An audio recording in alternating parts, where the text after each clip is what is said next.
ಸುತ್ತಲಿದ್ದ Muslim ವಿದ್ಯಾರ್ಥಿಗಳ ಎಲ್ಲ ವಿಷಯಗಳನ್ನು ಗಮನಿಸತೊಡಗಿದೆ. ಮುಖ್ಯವಾಗಿ ಅವರ ವಸ್ತ್ರಶೈಲಿ.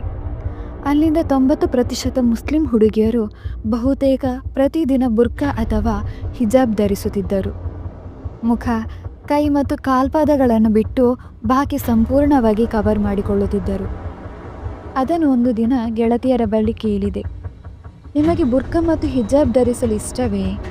ಕಪ್ಪು ವಸ್ತ್ರದ ಬಿಸಿ ಉಸಿರುಗಟ್ಟಿಸುವುದಿಲ್ಲವೇ? ಹಿಂಸೆ ಅನಿಸುವುದಿಲ್ಲವೇ?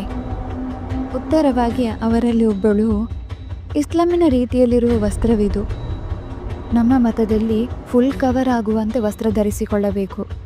ಕೂದಲನ್ನು ತೋರಿಸುವುದು ಸಹ ಮಹಾಪಾಪವಾಗುತ್ತದೆ ಎಂದಳು.